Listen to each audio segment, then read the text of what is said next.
Pessoal, boa noite. Eu espero que vocês estejam bem. Bem-vindos aí a mais uma aula da disciplina de Atitude Empreendedora. Nessa aula, a gente vai discutir aqui as duas últimas unidades lá do fascículo da disciplina, da apostila, e essas duas unidades tratam de duas coisas. Pode falar, Rafael.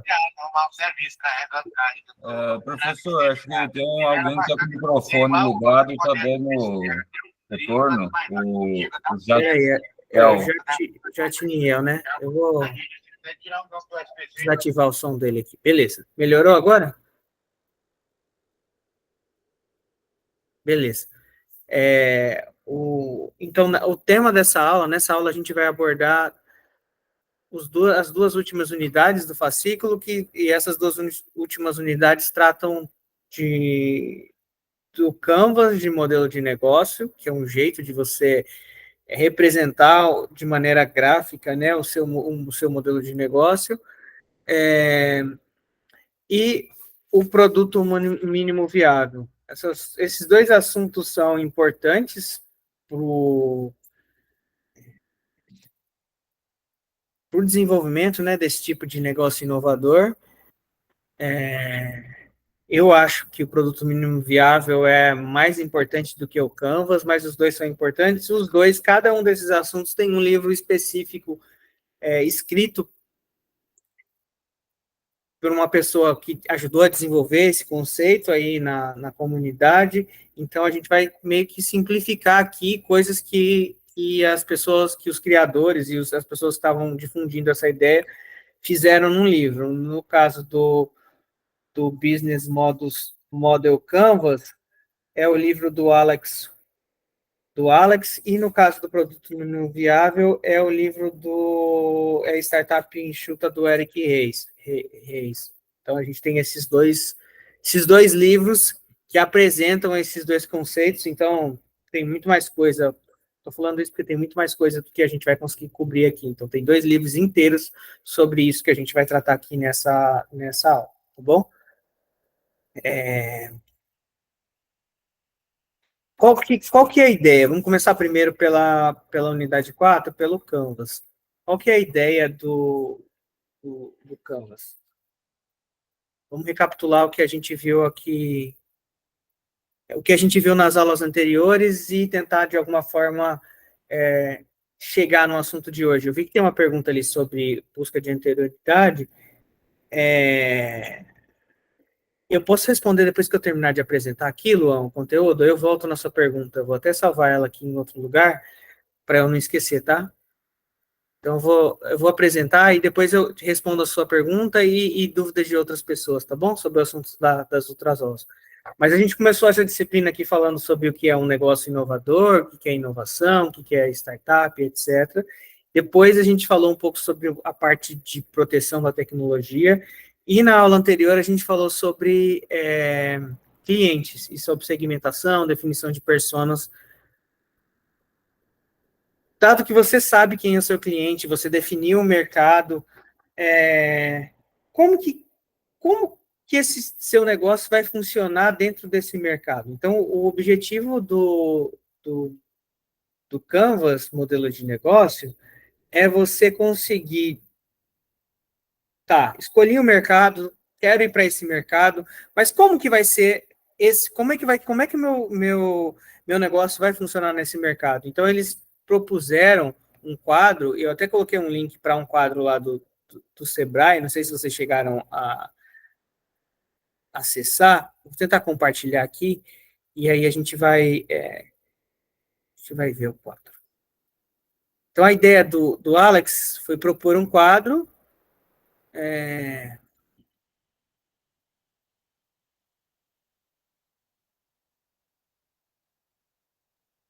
sei se vocês estão vendo. Estão vendo? E que esse quadro represente os principais aspectos que você precisa para entender como o negócio funciona. Então, a ideia do Business Model Canvas é isso, é tentar colocar tudo dentro de uma folha e, inclusive, usar post-it, então é no livro lá, e não sei se você já viu essas abordagens de desenvolvimento de negócio, que você vai colando post-it, e você vai colando post-it nesses itens, e você vai preenchendo, e preenchendo. Então, o quadro tem aqui as perguntas que você precisa preencher. A primeira pergunta diz respeito ao que você vai oferecer. Então, qual que é a sua proposta de valor? O que você vai oferecer para as pessoas? E aí tem uma pergunta que aqui você vai preencher o que vocês aprenderam na segmentação de mercado, na definição de clientes. Quem é o meu segmento de mercado? Ou seja, para quem eu estou oferecendo o meu produto? Então, todo esse quadro aqui, relacionamento com cliente, canais e segmento de mercado, tem a ver com para quem eu estou oferecendo no meio aqui na proposta de valor. Não sei se vocês estão vendo o mouse, eu estou mexendo o mouse aqui, não sei se estou imaginando que vocês estejam vendo, tá?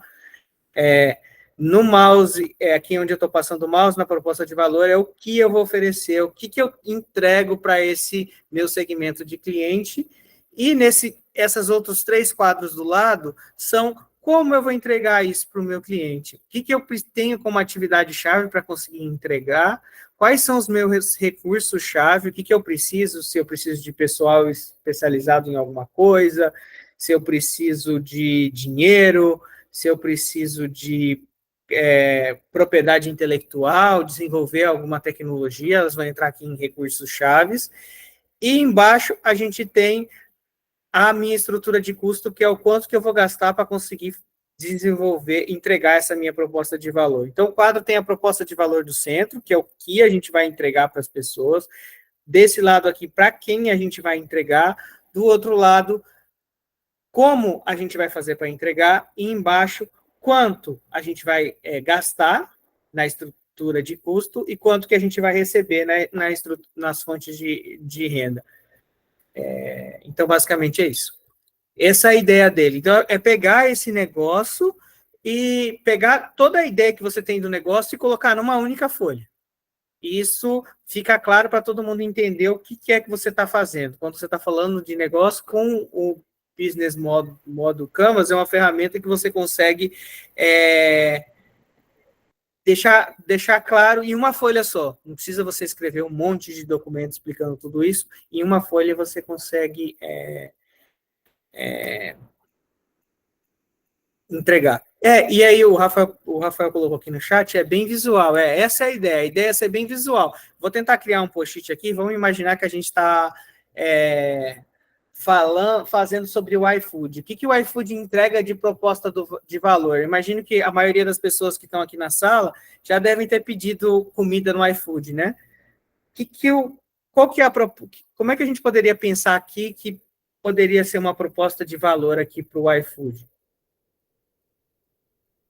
Alguém consegue me ajudar?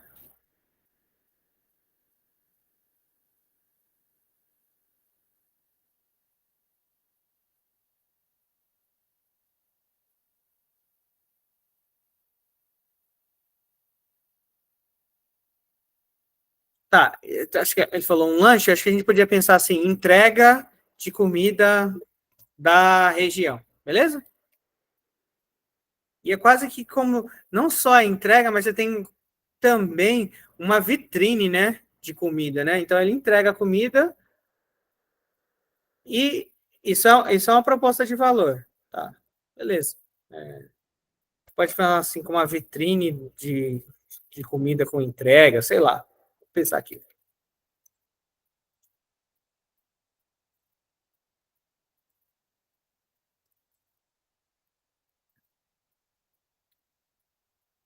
E aí a gente pode pensar que além de ter uma vitrine, também tem uma coisa legal que faz parte da proposta de valor do iFood, que tem uma espécie de classificação, né? Tem as notinhas lá, você consegue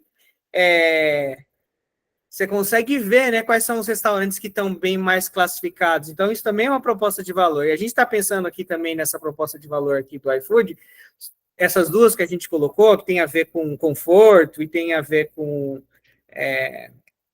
o cardápio também e tal, tem a ver com o cliente que está olhando, mas a gente também tem a proposta de valor para o restaurante. Então, para o restaurante também tem uma proposta de valor, que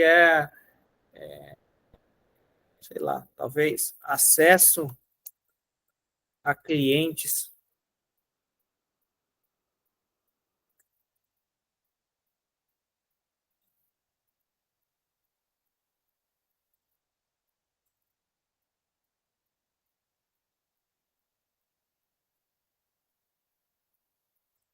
Beleza.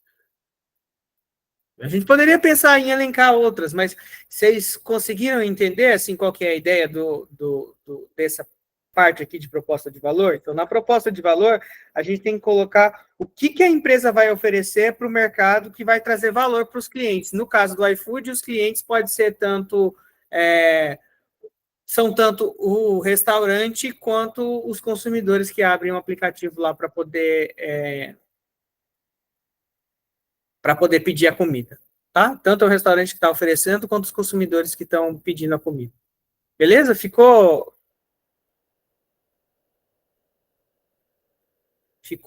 claro para todo mundo?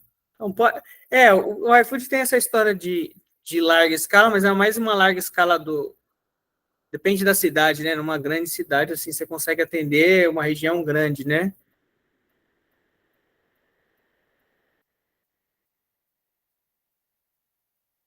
Mas entenderam como que preenche, como é que funciona e qual que é a ideia aqui dessa coisa de proposta de valor? Então, eu vou colocar aqui, no caso na hora que eu estiver preenchendo a proposta de valor, eu vou colocar o que a empresa vai oferecer, o que as pessoas vão ver de realmente valor ali nesse meu negócio. E não é o que eu vou oferecer um aplicativo? Não, o que o iFood faz não é um aplicativo, o que o iFood faz é a entrega de comida, cardápio, uma vitrine de restaurantes e com vitrine com classificação. É isso. Então, essa é a proposta de valor. Entenderam?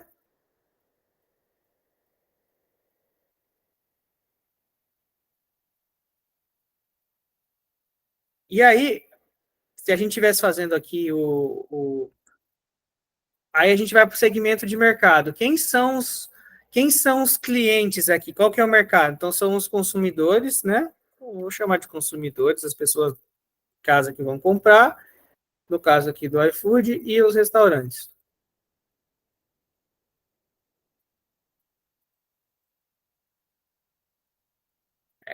Sim, a gente poderia ter um segmento de mercado que vai atender só um determinado público com uma determinada renda, com um determinado.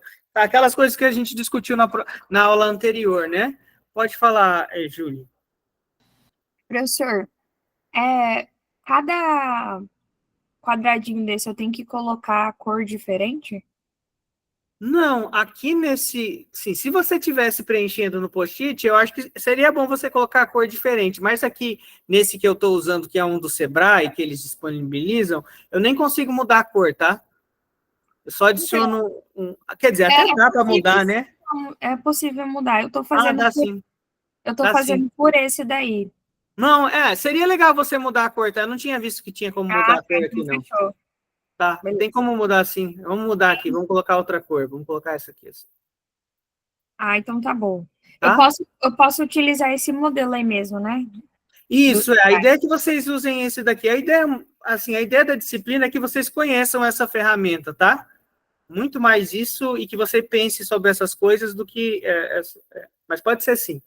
Eu não tinha visto que dava para mudar a cor. Eu não sei... eu estava fazendo...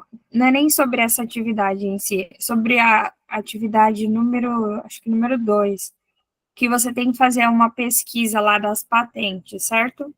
Certo.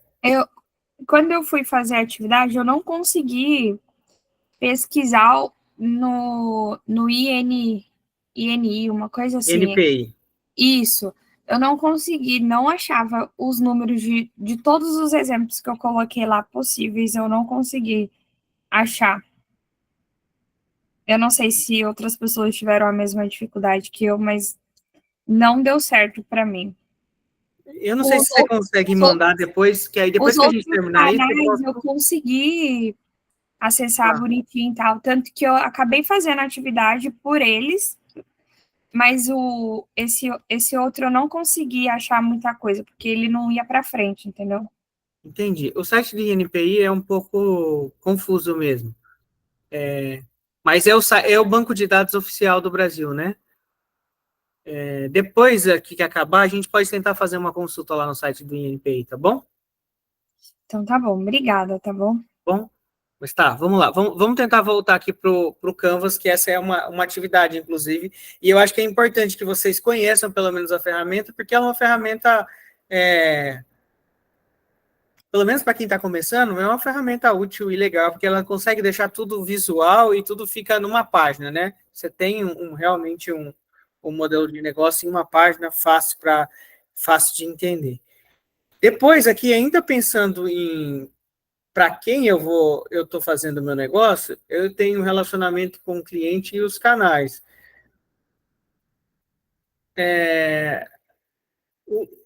E aqui eu vou pensar, tá, então eu já sei com quem eu vou fazer, mas como que eu vou chegar nesse meu relacionamento, sabe? O que eu vou fazer? Quais são os canais? Como que o cliente compra e recebe o seu produto? No caso do iFood não tem muito pós-vendas, mas assim, a gente deveria pensar até em pós-vendas, pensando aqui em canais. Então, aqui, os canais, no caso do iFood, basicamente são o site, né? É o aplicativo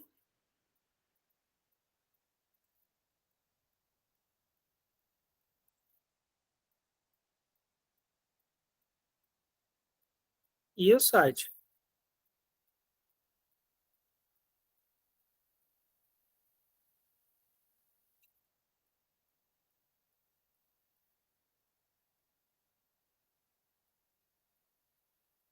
Eu imagino que seja isso. Eu nunca vi o iFood como restaurante, então não sei se o restaurante tem um canal específico, mas eu imagino que deve ter um aplicativo para restaurante e deve ter um site que funciona para restaurante também. Então não sei se tem outro canal específico para o restaurante conversar com o iFood. O Luan falou que o Lucidchart é muito importante. Lucidchart é importante, é legal, né? Bom para gerar esses canvas, né? Acho que é assim. Mas o do Sebrae é feito só para canvas, né? Já tem os nomes certinho aqui, então não sei. Acho que seria. Acho que não vai ser muito melhor, não, do que esse do Sebrae. Talvez seja um pouquinho mais bonito, né? Aparece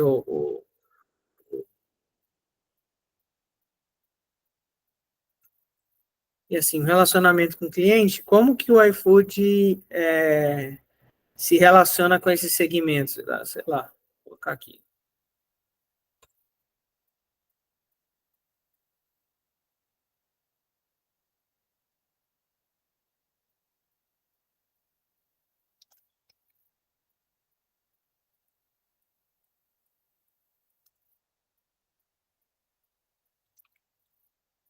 Sei lá, imagine que tenha um jeito de você comunicar lá por aqui. E aqui nos canais a gente tem que pensar em propaganda também, né? Como é que o iFood chega? Tinha muita propaganda no YouTube, né? Sei lá. Pensando aqui, só para a gente pensar também aqui como é que vai fazer, como que a gente vai fazer aqui quais são os canais aqui de propaganda. Tá?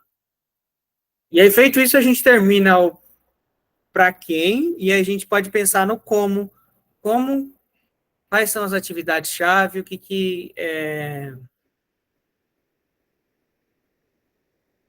o que a gente pode fazer. Uma coisa que o iFood precisa fazer é ter, de alguma forma, algum jeito, né, de selecionar e de os restaurantes, porque se ele não tiver restaurante, também não vai adiantar ele ter cliente, também ter qualquer restaurante, também não vai ser uma coisa muito legal. Então, vou colocar isso aqui de amarelo. Vocês concordam que ele vai precisar ter isso, né? De alguma forma, isso é uma atividade importante aí para ele. E também uma atividade que pode ser importante, que é as questões relacionadas com a confiabilidade desse mercado que o iFood está tentando criar, né? Imagina que você, sei lá, que você queira criar um aplicativo desse pela primeira vez. É importante que as pessoas que estão comprando sintam a segurança que elas vão comprar e vão primeiro receber, né? Então, eles vão ter que lidar um pouco com as reclamações e etc. Tem esse jeito de classificação. Então, de alguma forma, aqui ele precisa gerenciar as reclamações e a qualidade do negócio. Estou fazendo aqui meio rápido e meio simplificado para a gente tentar, só para a gente ter um exemplo, né? E vocês não falarem que, assim, eu pedi uma atividade que não tem nenhum exemplo. Mas é isso. Você tem que pensar o que esse cara precisa, na hora dele linkar as duas coisas, quais são as atividades-chave dele.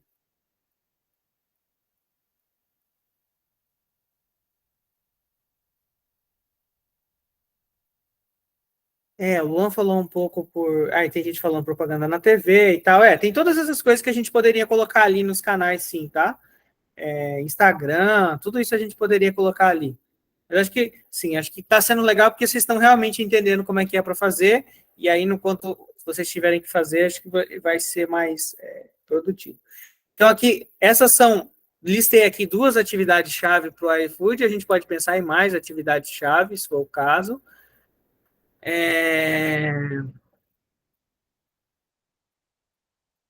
E agora a gente pode pensar aqui em quais são os recursos chaves, o que o iFood precisa de recurso, o que é necessário para que ele consiga realizar as atividades-chave. Na hora de entregar, você pode gerar um PDF. Quando você clica aqui, ó. Acho que é PDF. PDF. Não sei se vocês estão vendo, mas ele gera um PDF, tá? Então, assim que você termina, você tem a opção aqui nesse itemzinho aqui, ó, de download, e aí você consegue gerar esse PDF aqui.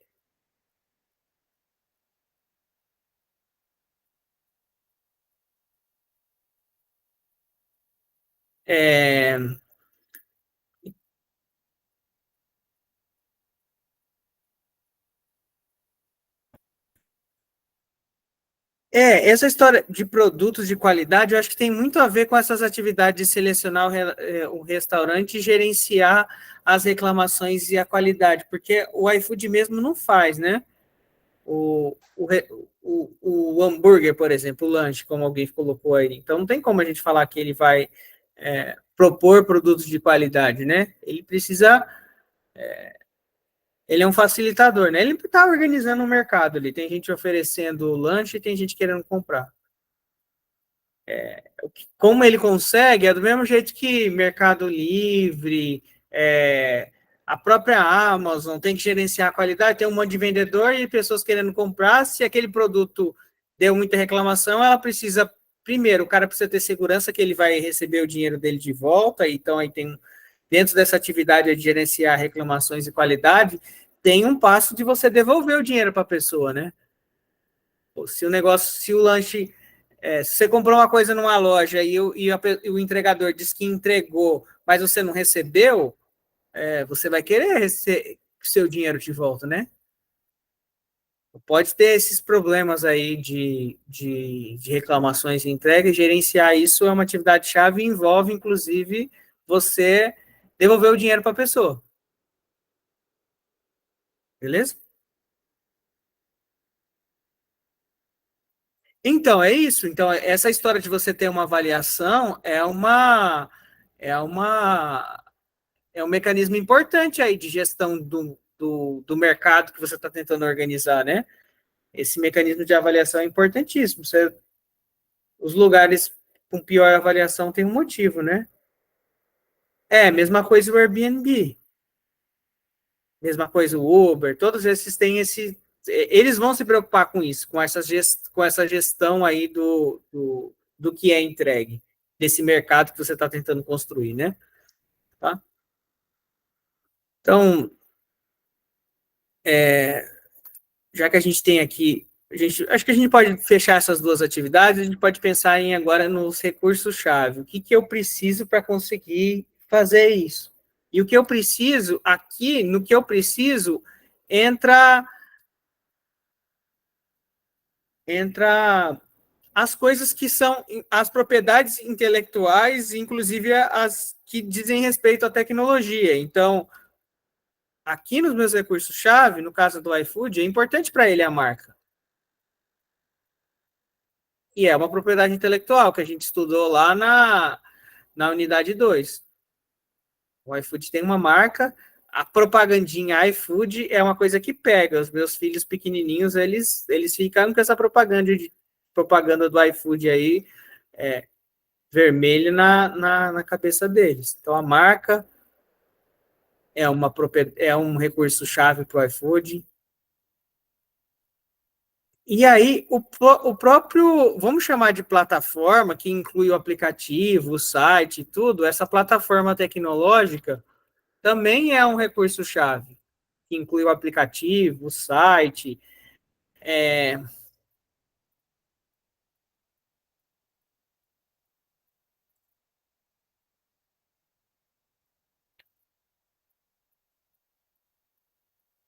E um monte de algoritmo que a gente tem lá dentro do iFood. Tem um colega meu de faculdade que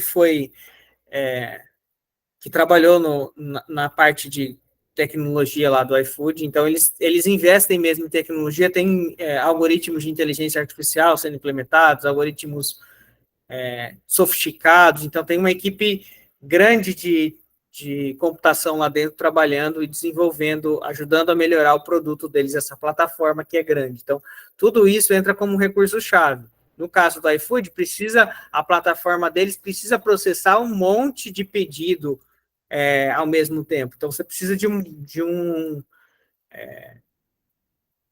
bastante computação para conseguir dar conta de toda essa demanda, né, que eles têm que dar conta, no tempo que eles têm que dar conta. Então, a plataforma também aqui é um recurso-chave aí, pensando no iFood. E uma outra coisa que é um recurso-chave é que pensando hoje, né, talvez no começo, quando não tinha ninguém, não, mas eles têm uma base de dados de cliente e de consumo bem grande. Então, eles conseguem saber o que as pessoas normalmente querem comer numa sexta-feira. Eles conseguem saber o que um determinado grupo de pessoas, já que de uma determinada idade, quer comer ou come normalmente numa sexta-feira de começo de mês ou de fim de mês. Então, eles têm informações que são importantes. Então, isso também, que são importantes para esse negócio, entendeu? Então, isso são recursos chaves também. Essa quantidade de dados, de padrões de consumo, o que a pessoa pede quando pede uma determinada outra coisa, e aí eles conseguem fazer uma série de coisas, usar esses dados para melhorar esse serviço deles. Então, isso faz parte.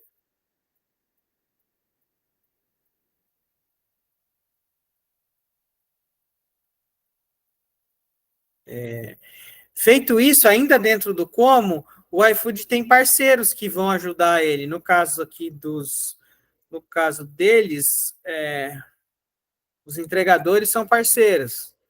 Mas assim que eles se posicionam, né? Quem mais aqui? As empresas de pagamento. Então tem aqui cartão, banco, sei lá. Deve ter as empresas que vão intermediar esse pagamento aí, esse recebimento. E essa basicamente é como o iFood faz esse negócio. Ele tem uma plataforma, ele tem uma marca, ele tem uma base de clientes, ele vai usar isso para selecionar os clientes e gerenciar as reclamações de qualidade, e ele vai ter parceiras para fazer isso, as empresas de pagamento e os entregadores. Então, esses 3 quadros aqui, de certa forma, resumem o como isso vai acontecer. Feito isso, faltam só as partes do quanto que o iFood, como que o iFood, quais são as fontes de receita e quais são os custos, né? Da onde sai o dinheiro dele. Certo? Isso, ele pode armazenar as informações de compra para poder recomendar, estimular e tal.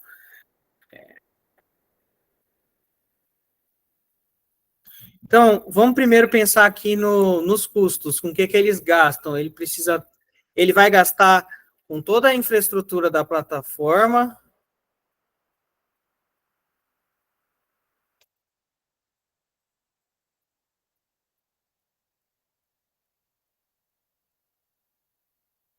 Então, vai precisar de servidores, vai precisar de contrato com empresas de segurança para manter essa plataforma em pé, essa plataforma não ser atacada, vai precisar de uma série de coisas aqui que eu estou chamando de infraestrutura da plataforma. Vai precisar de uma equipe, no caso deles aqui, uma equipe de desenvolvimento, né? Então vai precisar ter uma equipe de desenvolvimento para ficar mantendo essa plataforma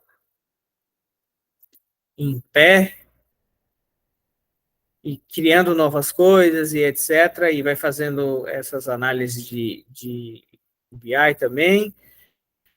O que mais que eles podem gastar aqui? E também eles vão gastar aqui com marketing e propaganda. Tá? Vão precisar também fazer propaganda.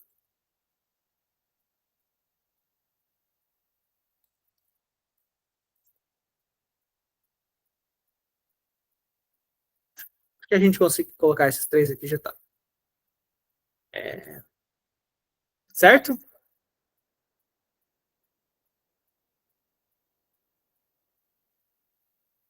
E aí, da onde vêm as receitas? As receitas podem vir aqui daqueles planos, né, de assinatura. Nem sei se ainda tem, mas acho que tem plano de assinatura no iFood. Sim. Faz tempo que eu não. Você pode assinar aqui, acho que é iFood mais, né, que chama. Não sei. Acho que é. E da taxa que eles cobram.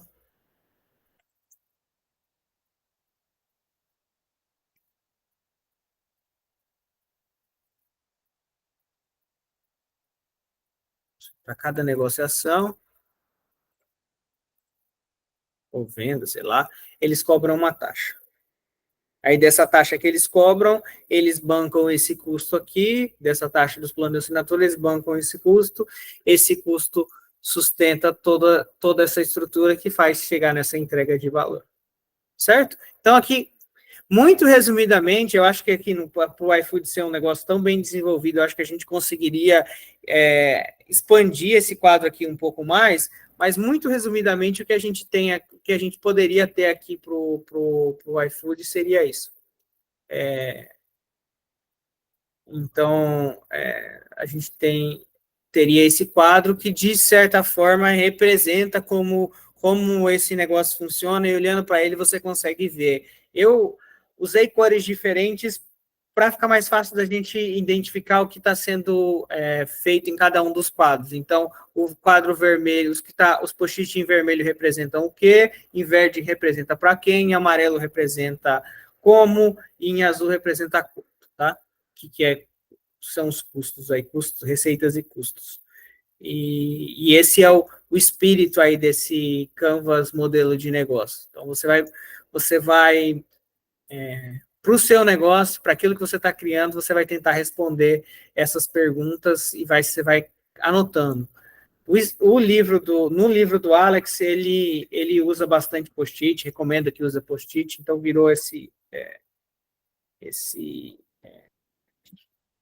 essa prática aí, e a gente tem vários jeitos de gerar esse quadro aí na internet, e eu resolvi, para essa disciplina, usar aqui esse modelo do Sebrae, mas tem outros, e eles são basicamente a mesma coisa, tá? Tudo bem? Ficou claro para todo mundo essa história aí de Canvas modelo de negócio? Tentei dar um exemplo e explicando e construindo um exemplo aqui junto com vocês, para a gente para tentar ser o mais claro e direto possível, não ficar muito com enrolação, sabe? Eu espero que tenha ficado. Mas para cada negócio, você vai preencher esse troço aí de um jeito diferente, né? Então, lá para o seu negócio, você vai ter que pensar quais são os recursos que eu vou ter, o que eu não tenho. E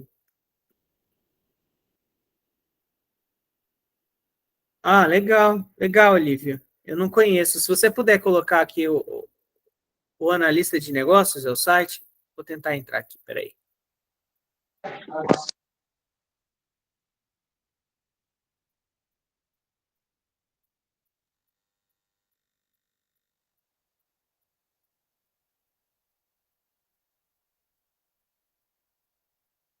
Ah, não, deve ser em ferramentas gratuitas, né? Ah, tem.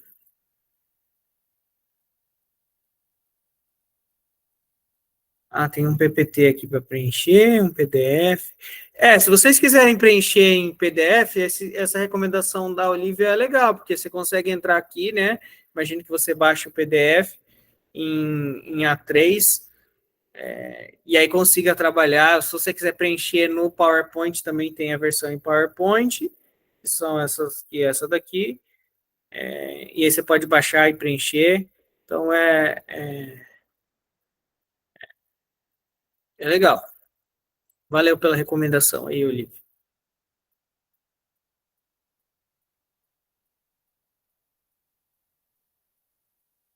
Então, é, então é isso. Acho que no final das contas acaba sendo muito parecido com esse daqui do Sebrae. Assim, eu acho que esse atende, sabe? Eu acho que para vocês, principalmente aqui para a disciplina, acho que atende sim esse modelo aqui do Sebrae. Vocês conseguem ir pensando e aos poucos é, modelando ali o seu negócio, sabe? E deixando.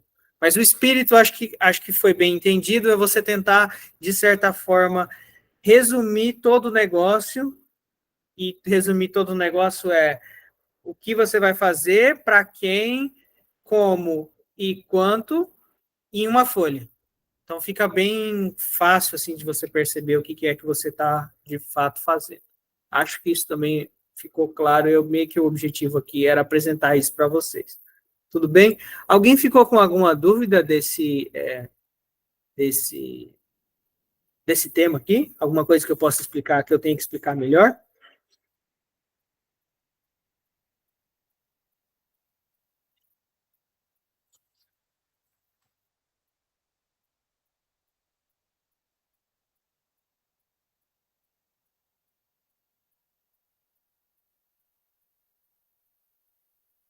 Então, de certa forma, a gente pode ver aqui que nessa folha a gente chama coisas que a gente viu nas outras aulas. Então, a gente chama aqui nos recursos chaves as tecnologias ou propriedades intelectuais que a gente desenvolveu. E não precisa ser só propriedades intelectuais, nos recursos chaves também tem as propriedades físicas, né? Mas a gente chama aqui as propriedades intelectuais também. E a gente chama a segmentação de mercado para cá. Feito isso, principalmente se você está no começo de um negócio e você não tem, por exemplo, você sabe que um recurso chave é você ter uma plataforma e você não tem certeza de que essa estrutura de negócio que você desenvolveu vai dar certo, a gente vai estudar agora uma ferramenta para isso. Quando eu tenho uma estrutura de negócio, mas eu não tenho certeza que ela vai dar certo porque ela está no começo e a gente só vai saber se uma coisa funciona, né? Se uma coisa funciona pensando em negócio, se eu já testei ela, se eu já vendi para alguém, porque a gente precisa ter clientes para a gente poder ter um negócio, que é uma coisa que a gente aprendeu aqui no começo da disciplina. E aí é para isso que aparece o segundo conceito da aula de hoje, que é o mínimo produto viável. Vou parar de compartilhar aqui, porque vai parar de ter contexto com essa apresentação, tá? Que eu estou falando.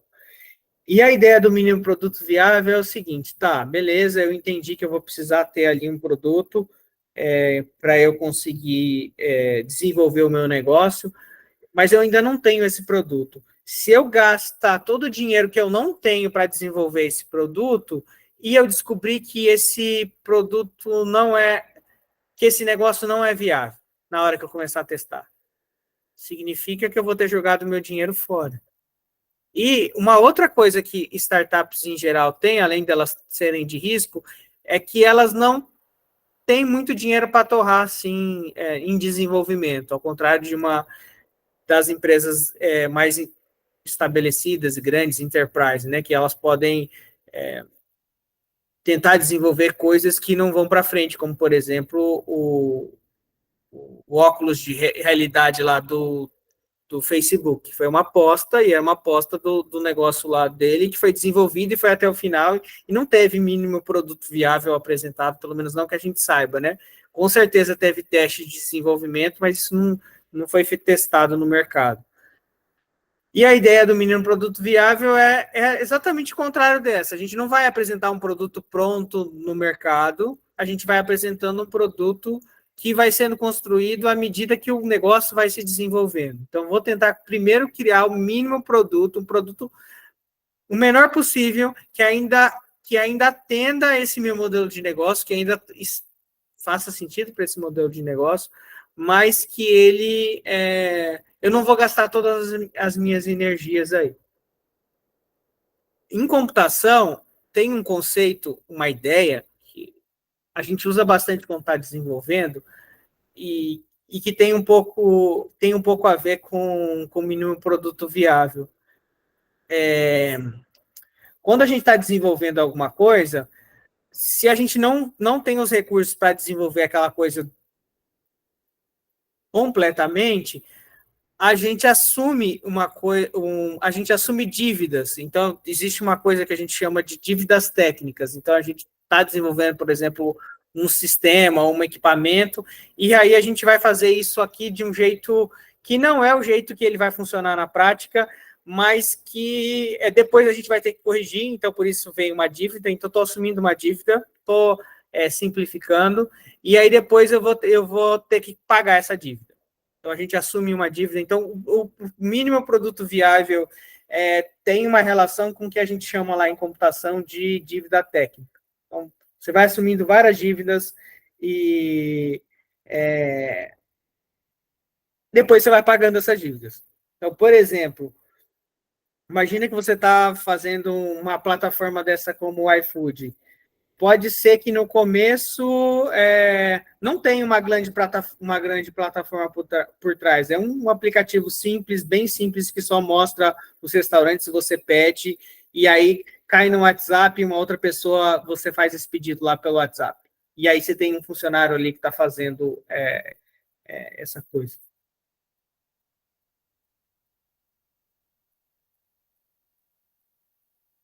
Está falando sobre o óculos, né? Mas eu acho que o problema do óculos é mais que sei lá, no meu caso, por exemplo, eu não queria ficar o dia inteiro usando um óculos daquele, né? Eu acho que ele tem uma aplicação legal para a gente que vai fazer, sei lá, mecânicos que vão consertar um equipamento em um outro lugar, sabe? Ajudar uma pessoa a consertar em outro lugar, para conserto remoto de um equipamento. Acho que seria legal, sabe? Tem uma aplicação legal. Por exemplo, está numa fazenda, quebra uma máquina lá num lugar que o mecânico é lá dos Estados Unidos. Só tem o mecânico que sabe arrumar aquela peça lá nos Estados Unidos. Talvez com óculos fique mais fácil dessa pessoa ver isso, entendeu? Assim, tem essa aplicação que é legal. Assim, já tem, né? Porque tem o óculos, então é uma aplicação legal. Agora, assim, com uma pessoa comum passar o dia inteiro sim, com óculos, eu acho que não ia ser legal. Pode falar, Edmar. Professor, hoje já na área de construção civil já tem um sistema 3D. Por exemplo, você faz a casa todinha, antes de você rebocar, fazer tudo, você vem, bate uma foto, aí você vem passar o aparelho 3D escaneando toda a residência. Aí depois você faz o projeto da casa, no quadro elétrico, você vai lá e põe um QR Code nele. Aí você lê esse QR Code, com o celular, você consegue ver tudo de onde é que está passando toda a fiação, toda hidráulica, ar-condicionado, tudo nele. Com realidade aumentada, né? Isso, você consegue pegar 3D, por exemplo, você vai, a tubulação da tomada passa aqui, a tubulação hidráulica passa aqui, esgoto passa no chão. Ele mapeia todinho já. Se você tiver a planta... tem uma série de coisas para 3D, é legal isso, é legal. Tem todas essas coisas que vocês estão falando aqui no chat mesmo. Mas vamos voltar aqui para o produto mínimo viável, e eu me perdi, tá? A culpa foi minha e eu acabei fazendo a digressão com o óculos, e vamos voltar aqui para o negócio. A ideia do produto mínimo viável, e talvez essa seja a ideia mais legal aqui dessa disciplina, pelo menos para mim, é a ideia de você conseguir testar o seu negócio o mais rápido possível. Essa é a principal ideia. Então, eu vou tentar fazer um produto, que é esse MVP, mínimo produto viável, e eu vou tentar, vou fazer ele para eu testar o meu negócio o mais rápido possível. Eu não vou adiar o teste do meu negócio até o meu produto ficar pronto. Então, eu vou tentar o mais antes possível fazer o meu produto. E pode ser com coisas, para ver se as pessoas querem o meu produto. Porque se elas não quiserem, eu nem gasto dinheiro desenvolvendo meu produto e eu mudo meu produto para algo que as pessoas queiram. E quando eu for testar o meu produto e for propor mudanças no meu produto, eu faço esse processo todo baseado em teste, para quando eu for propor mudanças, eu também proponho essas mudanças baseadas em teste. Então, essa é a ideia principal. Então, é tentar fazer o teste o mais rápido possível, e a premissa básica do MVP é a seguinte: a gente só tem certeza das hipóteses depois que a gente testar elas. Então, a gente precisa testar, e a gente precisa testar elas no mundo real com clientes reais. E isso também pode ser para serviço. Então, em vez de eu propor um novo serviço, investir no desenvolvimento desse serviço, porque com certeza um serviço vai depender de outras coisas, eu vou fazer esse serviço, eu vou testar antes esse serviço. Por exemplo, imagina que é um serviço que você precise comprar equipamentos caríssimos. Um mapeamento de laser para construir um projeto 3D de um prédio. E um equipamento desse é muito caro. Se você for usar um mínimo produto viável, você pode fazer esse mapeamento de maneira manual, sem laser, e gerar uma maquete 3D aí, para usar o exemplo que acho que foi o Edmar, né, que falou, ou você pode alugar um equipamento para poder testar antes de você oferecer o seu serviço. Então, o princípio do MVP é o seguinte: eu não vou fazer as coisas eu não assumo que nada está certo sem eu ter testado essa hipótese. Então, o princípio de tudo é esse: eu só vou falar e eu só vou saber quando eu testar isso no mercado. Esse é o princípio. E como eu não sei, então eu vou investir o mínimo possível para conseguir testar isso lá no mercado. Então, a gente pode usar esse princípio, embora mínimo produto viável tenha produto no nome e sirva para produto, mas a gente pode usar a mesma ideia para serviço.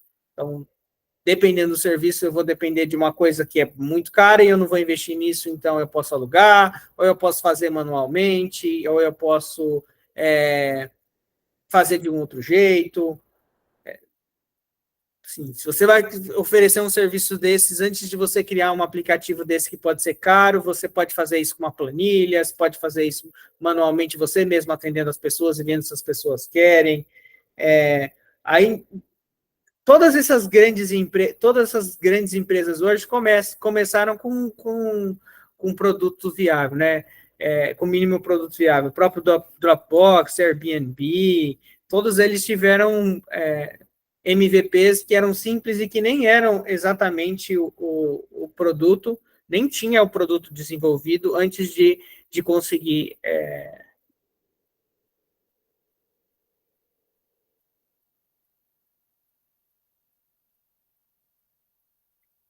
Essa história da Xerox é uma história muito boa. É uma das histórias muito, muito boas mesmo. Mas aí é uma coisa que talvez fuja um pouquinho aqui do produto mínimo viável, né? Porque é um pouco de estratégia, né? De como a Xerox via o que era desenvolvido lá dentro do Xerox Park. Eu tinha um professor lá em Campinas que ele foi pesquisador lá do parque da Xerox. Realmente, as pessoas que trabalharam lá eram pessoas fora de sério, esse cara, inclusive. E eles desenvolveram muita coisa. Então, os cabos que a gente usa para conexão de internet, esses conectores foram desenvolvidos lá, o mouse, etc., um monte de coisa. E tem mais a ver com a estratégia da Xerox, né? Até o PDF foi criado lá na Xerox. Então, é uma história legal, mas foge um pouquinho aqui do assunto do produto mínimo viável, mas a gente pode falar sobre isso depois, sei lá, numa conversa aí. Eu gosto muito dessa história. Mas a ideia do produto mínimo viável, voltando aqui de novo, novamente, é o seguinte: é gastar o mínimo possível com o desenvolvimento do meu negócio e testar o mais rápido possível. Qual é o produto mínimo possível que eu ainda testo aquele modelo de negócio ali que está desenhado no Canvas? Como é que eu faço isso? E aí eu não contrato pessoas para fazer nada antes de eu saber que vale a pena fazer isso. E como é que eu testo isso? Precisa estar no mercado e as pessoas estarem usando. E aí a ferramenta que é utilizada para fazer esses testes é um teste chamado de teste AB, que foi usado bastante, que é usado bastante no desenvolvimento, por exemplo, de aplicativos e plataformas, e escalou, hoje é utilizado em campanhas eleitorais, o povo testa candidato, testa proposta de governo com teste AB, então tem vários casos aí disso sendo testados em grupos específicos e etc.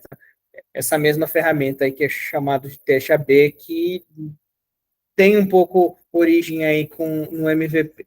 Então, a ideia é a seguinte: você precisa, como você só vai saber se aquilo que você está pensando é verdade na prática, você vai definir um grupo A com uma determinada ideia e um grupo B com uma determinada ideia, e aí você vai conseguir escolher. Os grupos vão ser sorteados aleatoriamente, como se fosse um teste científico, e aí as pessoas vão ver, o grupo A vai ver uma coisa, o grupo B vai ver outra, e aí o que der mais resultado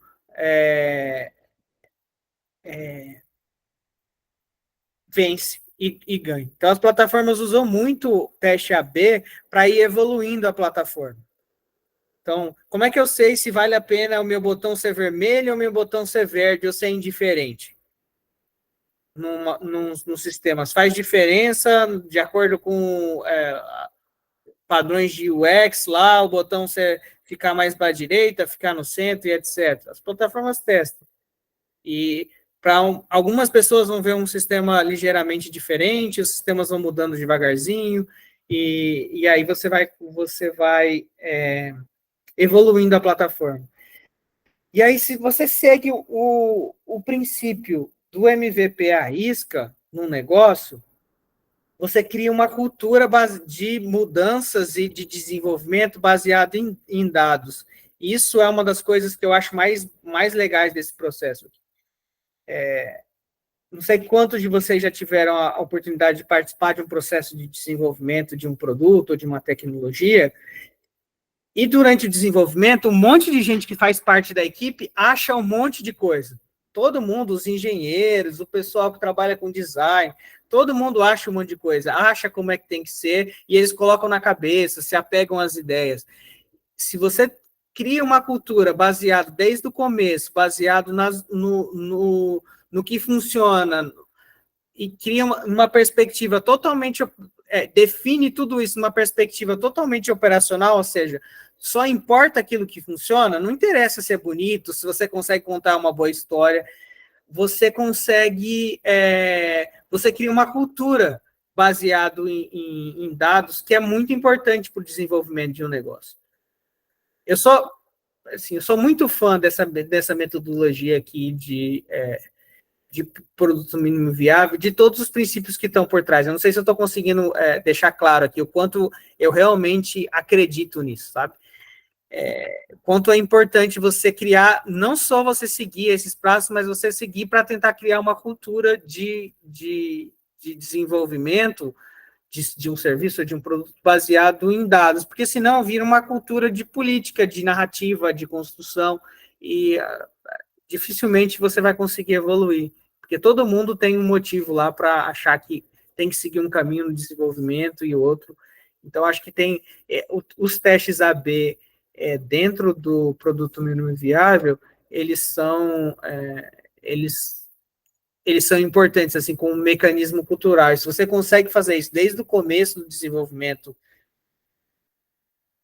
dentro da sua organização, você resolve vários problemas que vão aparecer depois lá, de ego, se as discussões são realmente baseadas nos dados, as pessoas precisam ir para a reunião de desenvolvimento, de discussão com dados, para poder mostrar os dados e decidir lá, né,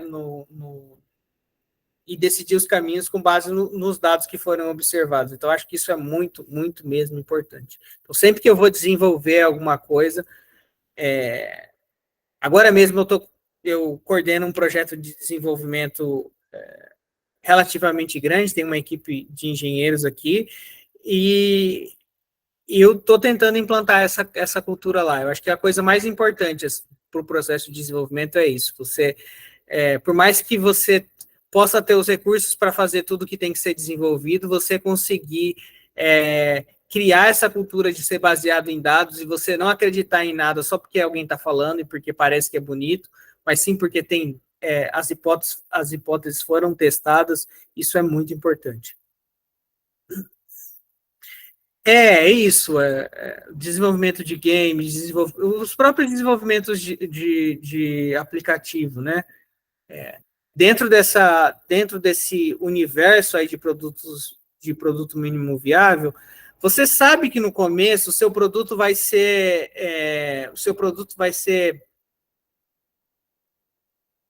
imperfeito, porque você assumiu uma série de dívidas técnicas que depois você vai tentar pagar.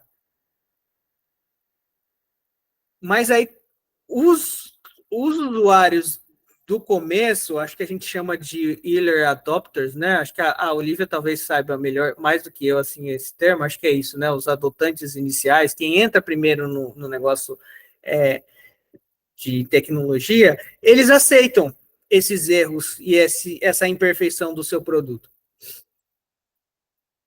E aí eles vão te ajudando a construir. Então, eles sabem lá, as pessoas que vão testar esse jogo de graça, como falaram aí no chat, elas sabem que o jogo não está pronto e elas mesmo assim topam participar e elas topam dar o feedback delas pro negócio.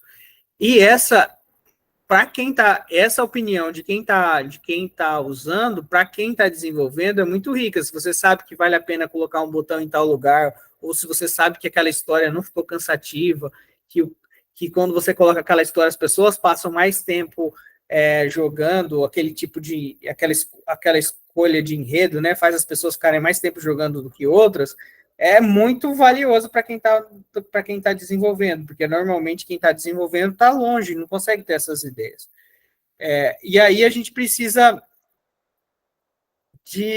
nesse processo aí de testar a hipótese, a gente vai precisar definir quais são as métricas que são interessantes, né? Então a gente tem uma hipótese, quero saber se é melhor fazer isso ou fazer aquilo. Então, mas quais são a métrica? A métrica pode ser o tempo que o cara passa dentro do aplicativo, dependendo do tipo de aplicativo que for. Imagina que fosse um aplicativo para serviços do governo. Não seria legal o cara ficasse muito tempo? Significa que ele não está entendendo o que ele está fazendo lá no aplicativo, né? Mas se fosse um aplicativo de entretenimento, seria legal ele passar muito tempo lá dentro. Então, para cada caso, você vai ter que pensar qual que é a métrica, e aí vocês vão construir, vão validar a hipótese de acordo com essa métrica. Eu acho que essa é a grande ideia aí do negócio. E eu acho que é isso. Então, a ideia, assim, resumindo, para a gente encerrar aqui, MVP o princípio principal é tentar gastar o mínimo de recurso possível com desenvolvimento, principalmente no começo. Então, eu vou tentar criar um produto, embora isso também possa servir para serviço, que eu ainda consiga avaliar a hipótese do meu negócio, que eu ainda, como se fosse um piloto, como falaram aí no chat, mas que eu gaste o mínimo possível. Isso pode ser feito manual, eu não preciso investir na plataforma totalmente automatizada que faz uma determinada coisa, E aí, à medida que eu vou testando a minha hipótese no mercado, com clientes reais, e as pessoas vão entrando, fazendo parte da minha base de clientes, eu vou investindo mais dinheiro no desenvolvimento da tecnologia. Esse é o ponto principal, esse é o MVP. Para eu ir crescendo o meu produto, eu vou, à medida que eu já tenho clientes, que eu consigo ter esses dados, eu vou usando testes para decidir quais dos lados ou quais das funcionalidades vale mais a pena eu implementar. Se eu sigo isso, eu posso, e aí eu vou ter uma métrica, e essa métrica a equipe lá de desenvolvimento vai ter que escolher. Porque para cada negócio vai ser, para cada caso, uma métrica vai fazer mais sentido. E aí, fazendo isso, se a gente com muito esforço, a gente pode criar uma cultura no time de desenvolvimento de sempre fazer as escolhas baseadas em dados. Então, você pode ter reuniões do tipo Scrum, mas se a reunião for não for baseada em dados, você não vai estar seguindo os princípios do que a gente está falando aqui. Então, é uma reunião de desenvolvimento que as pessoas vão mostrar dados e vão escolher com base em dados. Vão ter métricas e em geral, essas métricas vão ser programadas dentro do próprio sistema. Então, o próprio sistema vai coletar dados. Então, muito provavelmente, quando você está usando o YouTube, você não está só vendo vídeos e ele está só deixando você ver. Existe sim um mecanismo lá dentro do YouTube que coleta dados automáticos para que o YouTube consiga guiar o desenvolvimento do YouTube, entendeu? Não é só a metodologia ágil. O YouTube implementa, muito provavelmente, eu não conheço o código do YouTube, nunca vi, mas muito provavelmente tem um componente dentro do YouTube, por exemplo, mas deve ter dentro do Instagram, deve ter dentro do TikTok, de coleta de dados para eles fazerem direcionamentos do desenvolvimento tecnológico. Então, se eles colocaram um botão lá, ou se eles colocaram vídeo com limite, ou se eles mexeram no algoritmo de recomendação de vídeo, por exemplo, do TikTok e do YouTube, eles querem saber se aquilo está funcionando ou não, e eles vão guiando todo o desenvolvimento com base nessas outras métricas.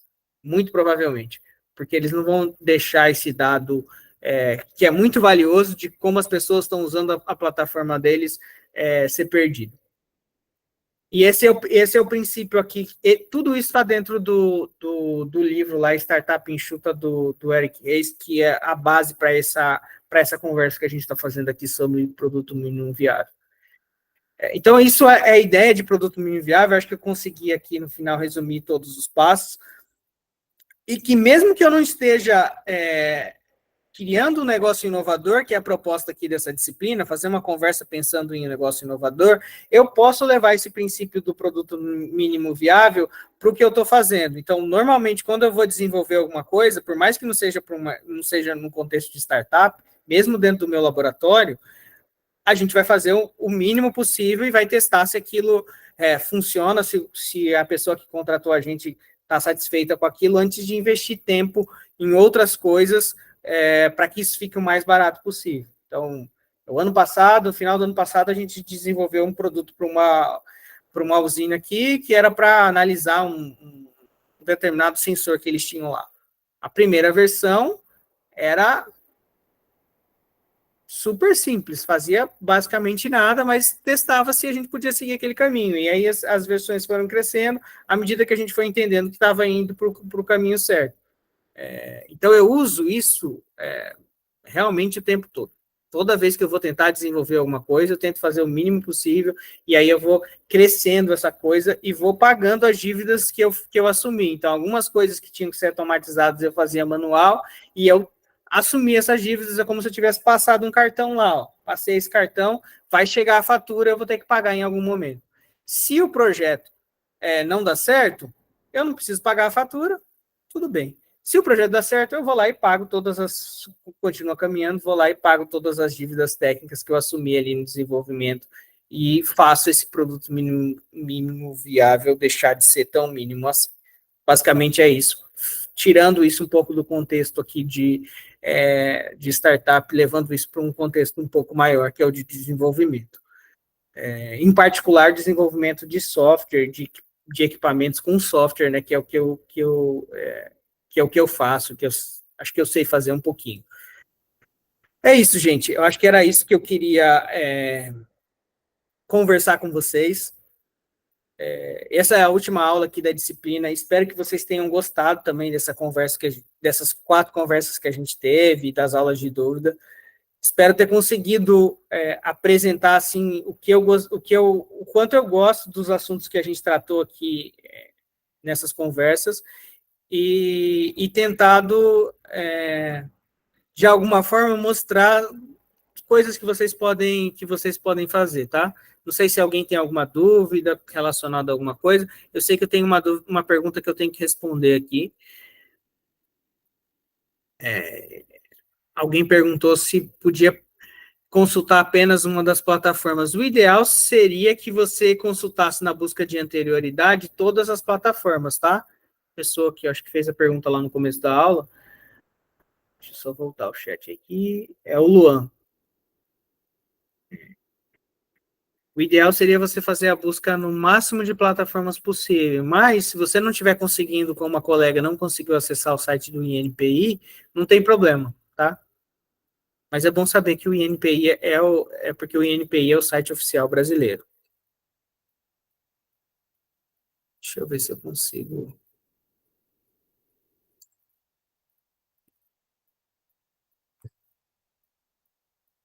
acessar o INPI aqui.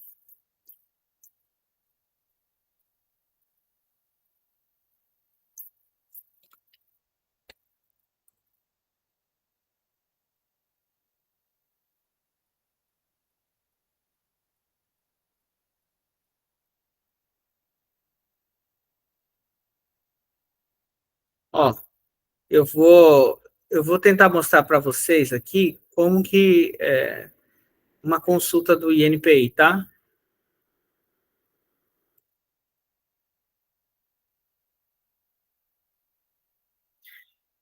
O David perguntou se o público-alvo é definido antes ou depois do projeto ser feito e testado. Tem que ser definido antes, né, David? Tem que ser definido antes. Pela própria definição metodológica, porque se você pode mudar o público-alvo depois que você fez e testou, você pode mudar o resultado, né? E aí pode ficar tendencioso e pode não fazer muito sentido, assim, que você está testando. O resultado pode não fazer muito sentido, tá? Sobre o INPI, vamos tentar fazer uma consulta juntos aqui. Vocês estão vendo, né? A tela. Então, voltei aqui para a tela que eu estava compartilhando. Vocês continuam vendo, né? Consulta, INPI, consulta patente. Aí, você vai abrir aqui a base de dados de INPI. Vocês estão vendo aí? Aí vocês vão vir aqui, patente. Lá. Aí você vai vir aqui, palavras-chave. Contenha todas as palavras. Sei lá, vamos imaginar aqui patentes de relógio. Vamos imaginar que eu estou pesquisando um relógio, tá? Poderia ser qualquer coisa. O site do INPI, ele demora um pouco, mas ele retorna. Vamos esperar um pouquinho aqui para ver se ele vai retornar. Tá pensando ainda. Aí, não sei se vocês estão vendo, ele retornou. Ó, dispositivo multifuncional de relógio de ponto eletrônico com funções de biometria facial, medição de temperatura corporal, enfermeiro e geolocalização, reversível em controlador de frequência escolar, controlador de jornada de motoristas com opcional de acoplagem de bafômetro. Então, aqui, basicamente, o cara faz tudo. É um relógio de ponto que ainda pode fazer bafômetro, que é para motorista, eu imagino, né? Porque média temperatura corporal, acho que para saber se a pessoa não está doente. Tem geolocalização para saber se a pessoa está onde ela deveria estar. Pode fazer medidas. Então, aqui tem todos de relógio. Eu pesquisei relógio, né?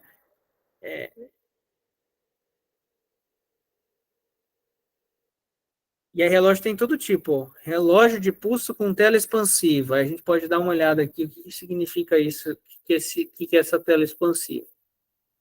Aí tem aqui o cara que inventou, tal de Adilson.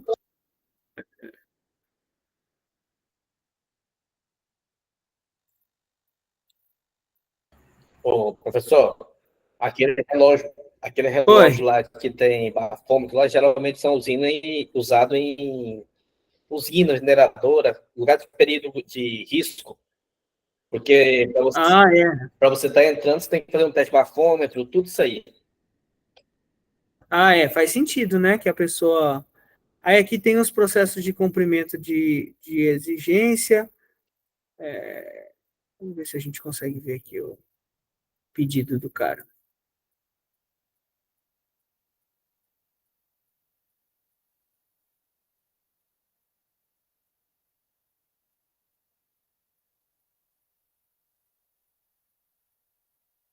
Olha lá o pedido do relógio com tela expansível, como é que é. Ó. Ele tem um desenho aqui de como é que é o relógio, o que, que significa essa tela expansível, ele desenha. E aqui tem todo o documento com a descrição de como é que funciona esse relógio. E aqui são as reivindicações. Modelo de utilidade, um relógio eletrônico de pulso com projetor de imagens resistente à água e intempéries feito com material maleável, flexível, dobrável e caracterizado por, além de mostrar as horas, mostra a temperatura do ambiente, frequência cardíaca, como se fosse um smartwatch, né, pelo que eu estou vendo aqui. Ele tem essa tal dessa tela expansível, e aí tem um desenho de como é que seria essa tela e etc. Olha lá a tela funcionando, aí tem fone que ele se conecta. Beleza. Esse daqui é a patente, é o pedido, né, de patente que eles depositaram lá no INPI. Então, fazer a busca é você olhar lá, é como você olhar esse site. Não sei se ficou claro, né, como é que funciona o site aqui para vocês. Então, professor, eu fiz. O meu não apareceu isso daí. Você vai aqui, ó, contenha todas as palavras e coloca aqui. Eu coloquei relógio, é no título, aí sei lá, vamos pesquisar por. Fala um produto aí para a gente tentar pesquisar. Deixa eu ver aqui o que eu procurei. Pelo código não dá certo? Então, esses números aqui, número do pedido, número da GRU, número do protocolo, é se eu Coloca soubesse isso daqui, entendeu? impressora 3D. Como? Impressora 3D? Uhum. Eu não sei se vocês. Quer ver? Ó, eu não sei. Se eu só ver um negócio aqui. Ó, tá vendo esses números que tá aparecendo aqui, BR, não sei o que lá? Sim. Esse é o código que você teria que saber para colocar lá, entendeu? Então, eu consegui o código. Só não consegui. Aí eu coloquei lá naquela primeira opção, mas não encontrou. Tá, mas no caso de fazer a busca de Eu posso anterioridade, colocar o que eu procurei aqui no chat para o senhor tentar? impressora 3D, eu posso. Me Não, fala aí. mas não foi, eu não coloquei o título, eu coloquei o código que eu achei. Calma aí. Tá, mas vamos fazer aqui. Mas a busca de anterioridade é para fazer por nome, tá? Não é para fazer por título, não, porque quer dizer, por código, não, porque senão você já sabe qual que é, né? Você teria que ver o que tem pelo nome mesmo. Mas pode colocar aí no chat que eu tento pesquisar aqui.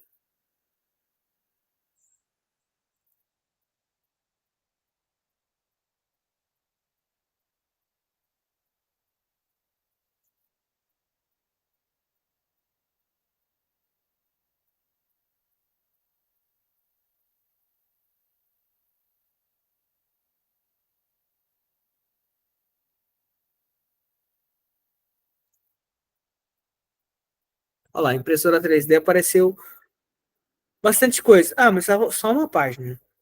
Impressora fotográfica 3D, processo para imprimir um conjunto de imagens sobre a superfície fotossensível de material de impressão lenticular. Método para produzir uma prótese dentária tridimensional por impressora 3D baseada em um método TLP.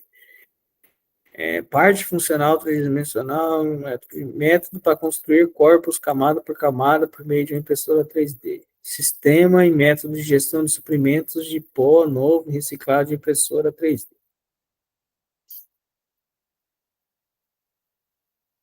Mesa aquecedora para impressora 3D. Impressora 3D para fragmentação de casas e artefatos de argamassa. Isso daqui parece legal, porque parece uma impressora 3D grande, né? Que vai fazer casa. A gente entra aqui e dá uma olhada no que esse negócio está querendo aqui. Que eu acho que é o que ela colocou ali.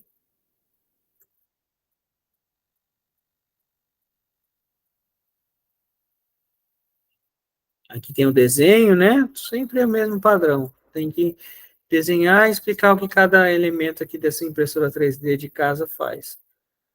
Resumo. Quais são as reivindicações? Cadê?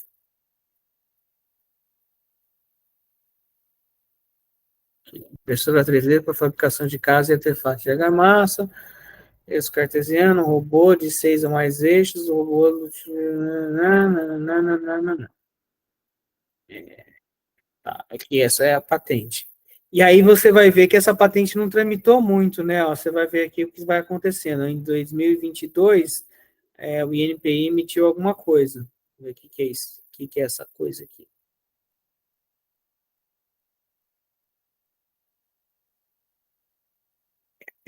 Em 2022, alguém do INPI falou, esse pedido atende formalmente às disposições legais, preencheu aqui tudo que sim e assinou. Andréia, uma técnica lá do INPI, estando apta a ser protocolado. Aí protocolou. Então, esse é um exame preliminar que eles fizeram e aí o processo continua. Eu acho que é legal mostrar aqui para vocês que aqui aparece tudo que vai acontecendo, tudo que foi acontecendo aqui com essa patente. Em algum momento, a patente vai terminar e ela vai ser concedida. Isso quer dizer, esse trâmite vai terminar e vai ser concedido a carta patente para a pessoa que protocolou. No caso aqui, foi essas indústrias AA, Neto, Vasconcelos de Mello. Se o processo tiver tudo certinho, no final do processo vai ser concedida a carta patente para o inventor. Tá. Eu vou tentar fazer a busca agora, isso que a Júlia colocou. Não sei se vai dar certo. Professor, pelo código não dá certo. Aí eu consegui pesquisar pelo aquele outro site, aí eu consegui o PDF, aí eu pesquisei por um pedaço do título. Aí eu consegui achar. Só uma outra coisa. Fiz essa pesquisa. Porque você deu 3 opções de site lá na atividade, certo? Sim. Fiz essas 3 pesquisas.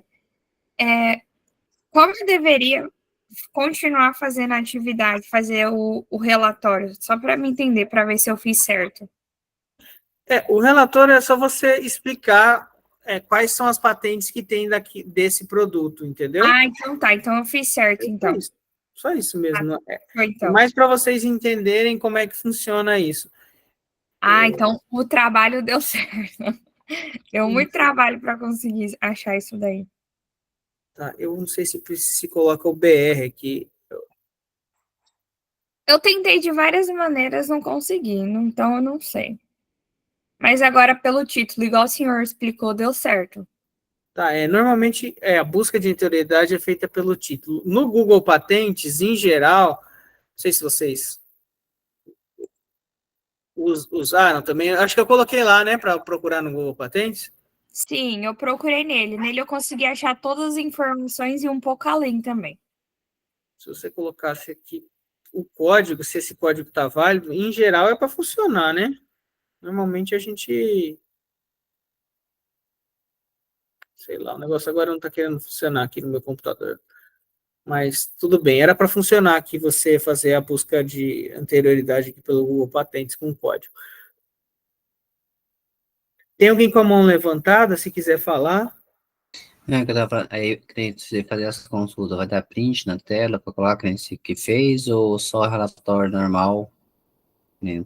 Não, é só você colocar a lista de patentes mesmo. Eu encontrei essa e esse produto que fazem isso. E se você estivesse desenvolvendo um produto novo,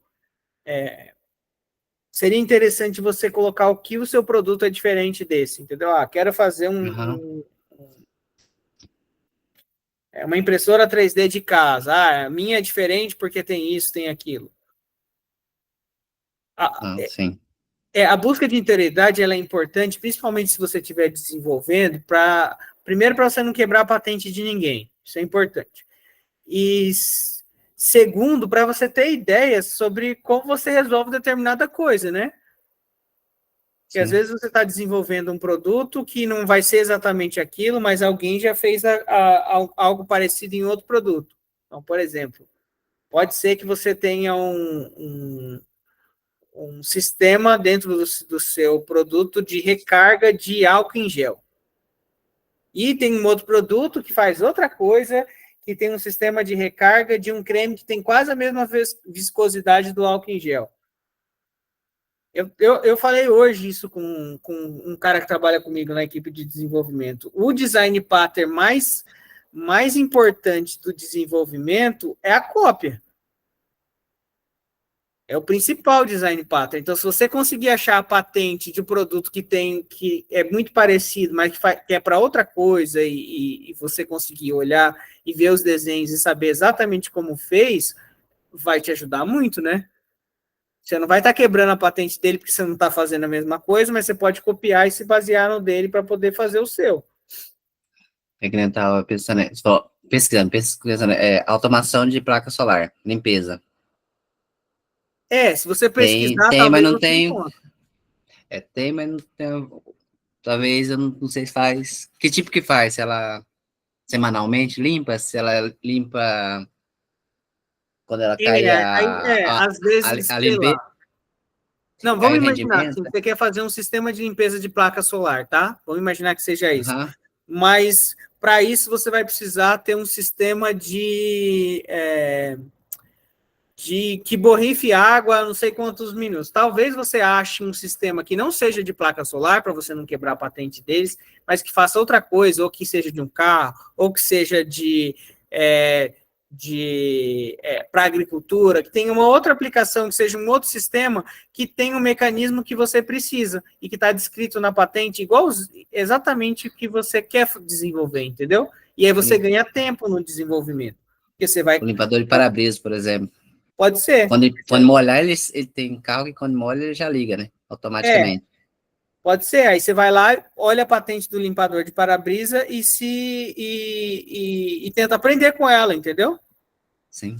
Porque o sistema de patente serve para duas coisas: para proteger a pessoa que está fazendo e para tornar público aquilo para aumentar o desenvolvimento tecnológico. Esses são os dois benefícios que o sistema de patente tem. Um é o público e o outro é o privado. Então, o benefício público é conseguir disponibilizar isso, né, esse conhecimento aí para todo mundo para poder usar. Não é roubar a informação dos outros, né? Não é roubar, porque o cara tem que deixar aberto, né? O sistema de patente permite que você aprenda com o outro. Você não pode quebrar a patente da pessoa, tá? Eu não estou falando aqui que é para você quebrar uma patente de uma pessoa, mas estou falando aqui que é importante você aprender com o que as outras pessoas fizeram. Melhorar, talvez, a patente que tenha, talvez. Ou se inspirar naquilo para poder fazer o seu produto. Um outro produto que não seja, que você não esteja violando a patente, tá? É importante. Você precisa fazer a busca para não violar a patente, mas você também pode fazer a busca para aprender. Então é isso. Beleza. Beleza?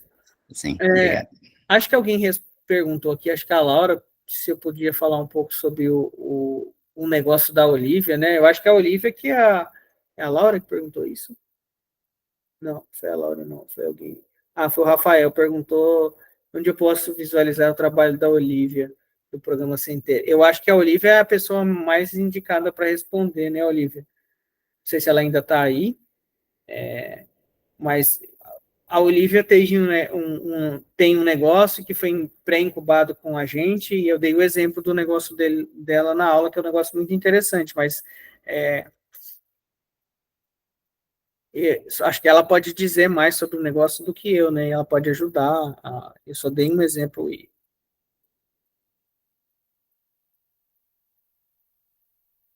disso.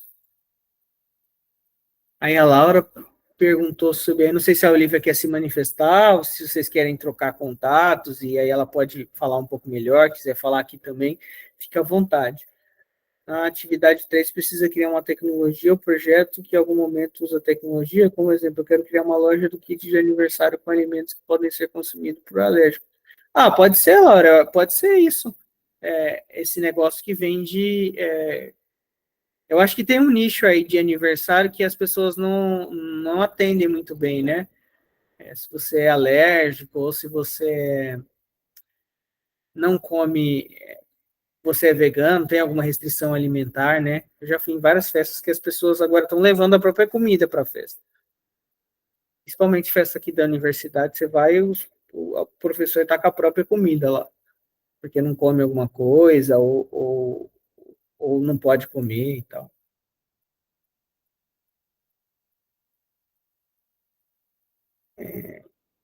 Alguém perguntou aqui, tem que pagar a patente? Tem que pagar.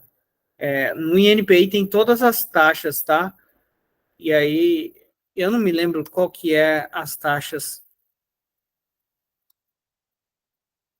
Normalmente, a gente cuida disso aqui para a universidade, a gente paga as taxas para a universidade, né? Quando abre algumas patentes, tem valor, parece que eu estava olhando. Não, se você Pagou quantos olhar, custos? procurar tabela de taxas patente no INPI, vai ter uma tabela de taxas. E aí tem um valor e o valor com desconto. Como a universidade sempre paga esse valor com desconto, que é mais barato. Não é barato, qualquer coisa que você for fazer lá vai pedir, então se você tiver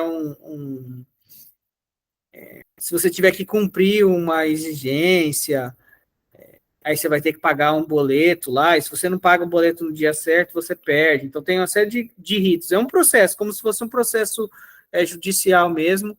Então, se vocês procurarem aí no Google, eu acabei de procurar aqui tabela de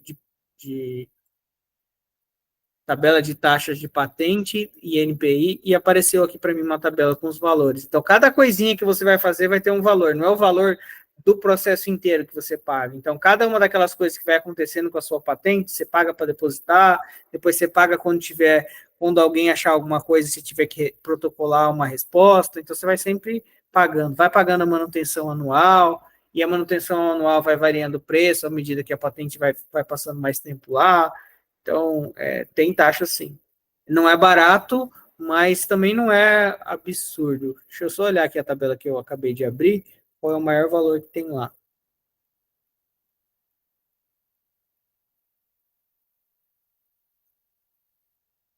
Por exemplo, ó, pedido de exame de invenção. Até 10 reivindicações, R$ 590. Somar um valor adicional de R$ 100 por reivindicação da 11ª à 15ª, de R$ 200 por reivindicação da 16ª à 30ª e de R$ 500 por reivindicação da 31ª em diante. Tudo é pago. Pedido de exame de invenção via PCT. Aí tem uma outra coisa que é um pedido via PCT, que é um pedido internacional. E aí tem outros valores para isso. A anuidade do pedido de patente, R$ 295. Do terceiro ao sexto ano, unidade, R$ 700. Do sétimo ao 10º ano, R$ 1.200. Do 11º ao 15º ano, R$ 1.600 você vai pagar por ano. E depois do 16º ano, você vai pagar R$ 2.000 por anuidade. Então, por ano, você vai pagar lá R$ 2.000, respondendo. Aí eu não sei se você acha isso caro ou barato, mas são essas taxas aí. Então, anuidade, no final lá você vai pagar 2.000 por ano, fora as outras coisas dentro do processo que você tem que pagar. Tá? Mas você consegue achar isso aí no site do INPI, esses valores. Textos e livros entram na busca do INPI? Não entram. Ali é só busca de patente. Tem professor, botando no Canva lá, todos ali pedem os dados, RSA, essas coisas. Nele, como gera, aí vai ter que colocar também, vai ter que criar uma página em branco, ou uma página para acrescentar ou não? Para colocar o quê? O RGA? No Canva Sebrae, já gera em PDF o arquivo. Sim, só que lá lá você precisa colocar o RGA para colocar? Que o senhor pede lá nos documentos para acrescentar nome, RGA, os dados, quase todos elas estão pedindo Eu É acho tipo que um, você... tipo um cabeçalhozinho anterior. Precisa não? Entendi, mas eu Eu não fui eu que troquei pedi, sem. não. Foi o pessoal da secretaria lá na hora de montar a atividade, tá? Pode mandar sem? Cria uma outra, só para não arrumar nenhum tipo de confusão e junta. Tem aquele juntar PDF, Aham. né? Love É, PDF lá. é que eu mandei agora que eu tô vendo. Aí eu falei, agora será que vai precisar que daí. Aí eu lembro, teve que Eu trocar. acho Já que é que tá aqui melhor, ainda, vou perguntar já para ver. porque isso são os tutores que corrigem, né? Às vezes, por um detalhe, o tutor começa a ver uma dificuldade. Tá, então tem que mandar de volta. Então, não, porque eu tinha mandado, aí eu, como tava fazendo, eu tava fazendo e fazendo, aí já fui montando mais ou menos o jeito. Aí eu mandei, ela não gera, aí eu falei, vai que falta informação, né? Beleza. Tá, peraí. O David fez uma pergunta ali. Se eu for morar no Chile, ou se um gringo vir morar no Brasil, podemos registrar também? Pode registrar, sim.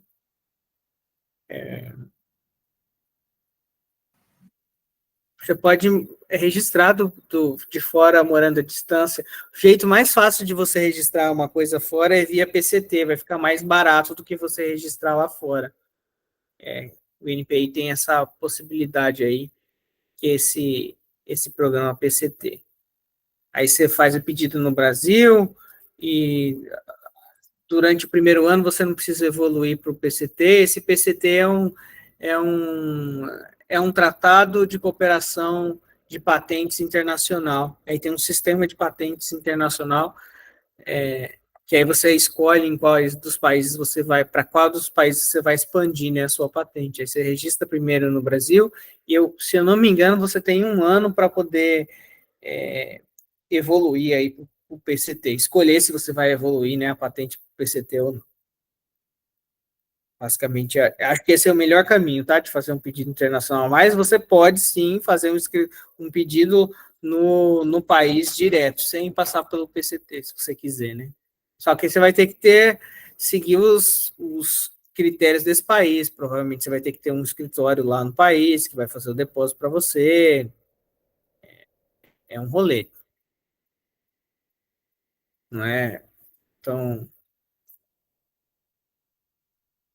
tem que valer a pena. Resumidamente, tem que valer a pena para você poder patentear um negócio lá fora. Não que no Brasil não tenha que valer a pena, mas tem que fazer muito parte da estratégia do negócio, porque você vai gastar uma grana boa assim, para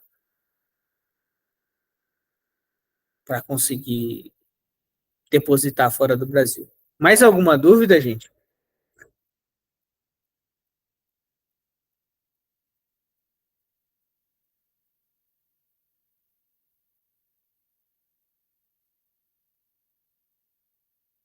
Mais alguma dúvida? Se não tiver mais dúvida, aí a gente fica por aqui.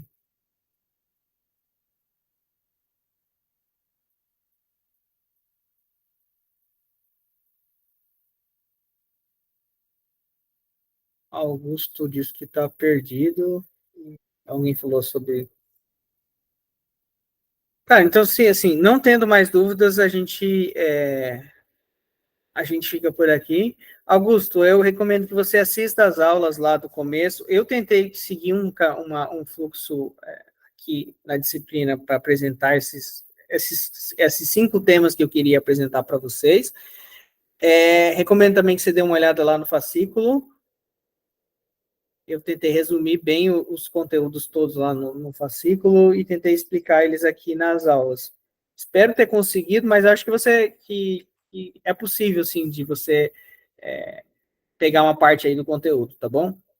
Qualquer coisa, você pode mandar um e-mail, uma mensagem lá no AVA, que eu tento responder com as dúvidas que você tiver, se você tiver alguma dúvida mais específica, assim, ó, não sei o que você quis dizer na página tal do fascículo, eu não sei o que você quis dizer no exercício tal. Aí eu acho que vai ser mais fácil para eu te ajudar, tá bom?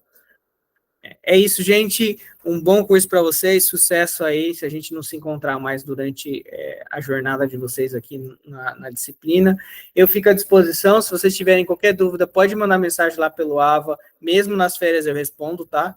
Eu tenho um compromisso aqui da gente terminar essa disciplina. E é isso. Sucesso para para todos vocês e a gente se encontra por aí nessa vida, tá bom? Boa noite.